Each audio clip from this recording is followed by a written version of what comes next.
পরের বছর পুজো কবে? কবেই বা পড়ল মহালয়া? দশমীতেই দেখে নিন ছুটির দিনগুলি।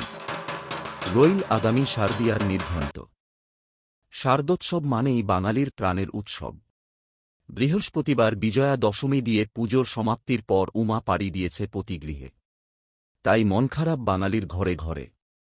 এবার শারদোৎসবের তিথি ছিল অনেক আগেই। সেপ্টেম্বরের শেষ সপ্তাহে শুরু হওয়া দুর্গাপুজোর ইতি হয়েছে 2 অক্টোবর। আর আগামী বছরের শারদোৎসবের জন্য অপেক্ষা করতে হবে প্রায় 12 মাস। ইতিমধ্যেই উৎসবপ্রিয় বাঙালির নজর আগামী বছরের ক্যালেন্ডারে।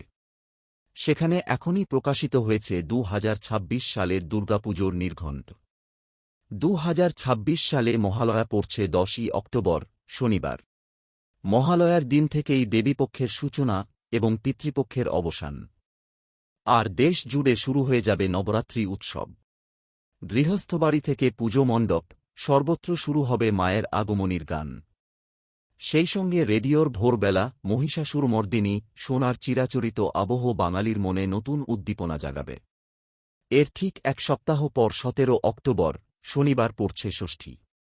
ওই দিন থেকেই মূলত দুর্গাপুজোর আনুষ্ঠানিক সূচনা হবে। কলকাতা শহর এবং মফস্বলে মণ্ডপ উদ্বোধন, দেবীর বোধনের মধ্যে দিয়ে শুরু হবে উৎসবের দিনগুলি। 18 অক্টোবর, রবিবার পালিত হবে সপ্তমী। ভোরে কলাবউ স্নান ও নবপত্রিকা প্রবেশের মধ্য দিয়ে শুরু হবে সপ্তমীর পুজো। 19 অক্টোবর, সোমবার অষ্টমী, দুর্গাপুজোর সবচেয়ে গুরুত্বপূর্ণ দিন।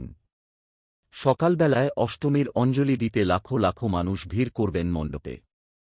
সন্ধ্যায় অনুষ্ঠিত হবে সন্ধি পুজো, যা সর্বদাই বাঙালি সমাজের কাছে বিশেষ তাৎপর্য বহন করে। 20 অক্টোবর, মঙ্গলবার পড়ছে নবমী। পুজোর মূল পর্বের শেষ দিন হিসেবে এই দিনে থাকে নানা বিশেষ আচার অনুষ্ঠান। রাতভর নানা সাংস্কৃতিক অনুষ্ঠানও হয়ে থাকে বিভিন্ন পুজো মণ্ডপে। শেষে 21 অক্টোবর, বুধবার বিজয়া দশমী। দুর্গার বিসর্জনের মধ্য দিয়ে সমাপ্ত হবে 5 দিনের উৎসব। সিঁদুর খেলা, প্রণাম ও মিষ্টিমুখের মধ্য দিয়ে সর্বত্র ছড়িয়ে পড়বে বিজয়ার আবহ। এরপর বাঙালি আবার অপেক্ষা করবে 1 বছরের জন্য মায়ের আগমনের আশায়।